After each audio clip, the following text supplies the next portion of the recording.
Near the surface, fish shimmer like living jewels, driven to display for sunlight and for eyes that watch.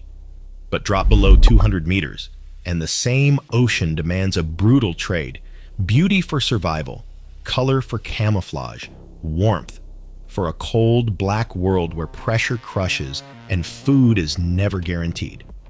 Down here, fish become something else: lures, fangs, and horrifying mouths, shaped by physics and hunger.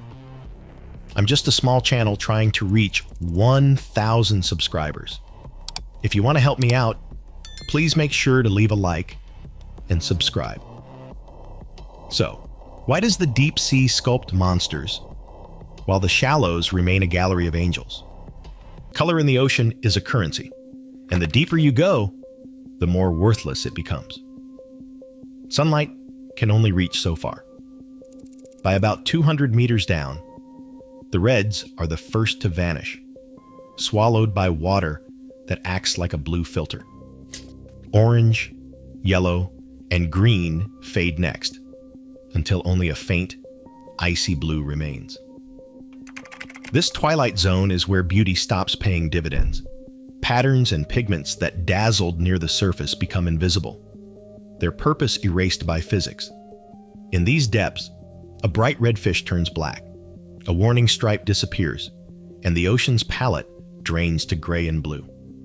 It's not just about losing color. It's about losing the need to be seen. Mating displays and warning signals become pointless when there's no light left to carry them. The ocean quietly enforces a new rule. Survival now favors those who can disappear. By the time you reach the edge of true darkness, even blue light is rare. What's left is a world where being beautiful is a liability, and being invisible is everything. The ocean doesn't care about our sense of aesthetics. It cares about who can hide, who can ambush, and who can avoid becoming a meal. Down here, color is just a memory, and the rules of survival are written in shadow. Pressure in the deep ocean rises with ruthless predictability, 1 atmosphere for every 10 meters. By 1,000 meters down, the water presses in at 100 times the force of the air at sea level. Down here, the cold is just as relentless. Temperatures settle near 4 degrees Celsius and barely change year after year. It is a world where the rules of physics become the rules of survival. Fish built for the surface, streamlined, fast, filled with air, would collapse or freeze solid in these depths. Instead, deep-sea fish are engineered for endurance, not elegance. Most have bodies that are soft, almost gelatinous, because rigid skeletons and gas-filled bladders would implode. Their tissues are packed with special molecules that keep proteins working when the pressure should crush them flat. Metabolism slows to a crawl. Bruce Robison, who has spent decades exploring these depths, describes it as a world where energy is precious and nothing is wasted. Chasing prey becomes a luxury no one can afford. Every movement comes with a cost, and mistakes are expensive. The deep ocean does not reward show-offs. It rewards survivors who can wait, conserve, and outlast the competition. Food is rare, so every adaptation is a calculation. The body plans that seem monstrous to us are simply the most efficient answers to an environment that punishes waste. In these depths, the ocean quietly strips away anything unnecessary until only the most efficient and the most alien designs remain. A single faint light flickers in the black, one of the oldest tricks in the deep. Here the anglerfish waits, motionless, while a glowing lure sways just above its mouth. This is not magic. The light comes from a bulb called an esca, packed with colonies of bacteria that produce their own cold, steady glow. The anglerfish does not chase. It does not waste energy. Instead, it lets the darkness work for it, turning patience into a weapon. When a curious shrimp or fish is drawn to the light, the anglerfish's jaws snap shut in a fraction of a second. In a place where every calorie is precious, this is the ultimate energy-saving strategy. Do not hunt. Just wait for dinner to come to you.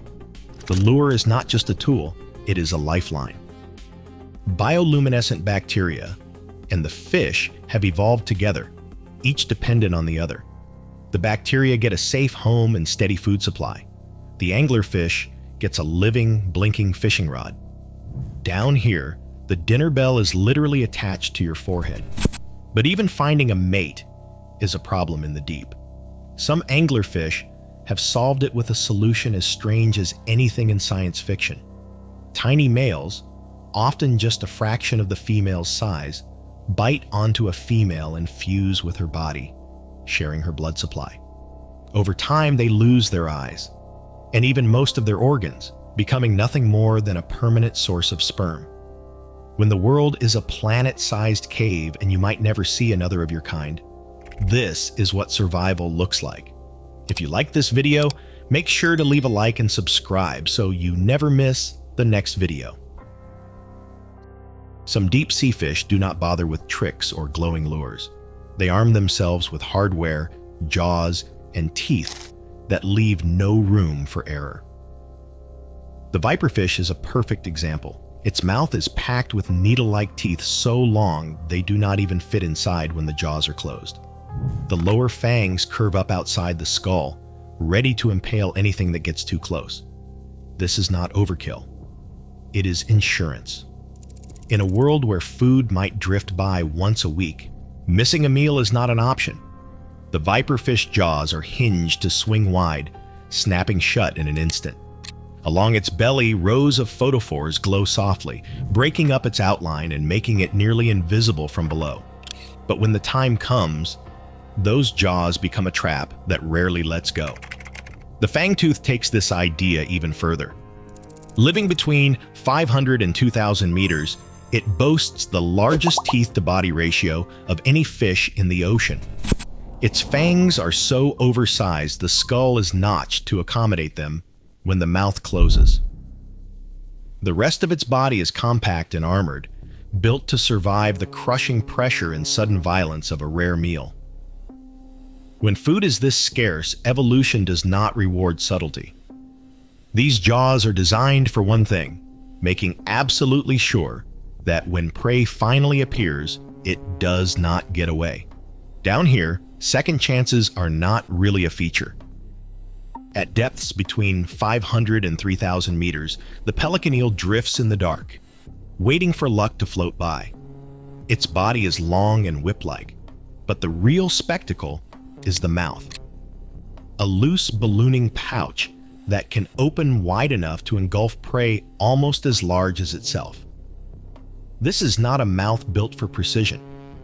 It is a net, a last chance grab at anything edible that wanders too close. In a world where meals might be separated by weeks, the pelican eel's jaws are an all-in bet. The bones are reduced and the skin stretches like a rubber sheet, so when the moment comes, the eel can swallow first and ask questions later. Down here, opportunity does not knock, it swims by, and you have to swallow it whole. Some deep-sea fish have taken the art of hiding to an extreme. The Pacific black dragonfish, for example, wears a cloak of ultra-black skin that absorbs 99.5% of any light that touches it. In a world where even the faintest glimmer can give you away, this is as close to vanishing as biology allows. Others, like the stoplight loosejaw, have found a different loophole, emitting beams of red light that most deep-sea creatures cannot even see. This lets them hunt with a private flashlight, scanning for prey that remains completely unaware. Then there is the barrel eye, drifting at 600 to 800 meters, its transparent head protecting eyes that point straight up, tuned to catch the faintest silhouettes drifting above. Edith Witter, who spent years peering into this darkness, called it an arms race of optical tricks, where the only way to survive is to disappear or to watch without being watched. Every year, new deep-sea species surface, creatures more alien than anything imagined, shaped by an environment most of Earth still hides. As technology pushes deeper, the line between nightmare and nature keeps shifting. The real abyss isn't what we have seen. It is what still waits in the darkness. If you liked this video, make sure to leave a like and subscribe so you never miss the next video.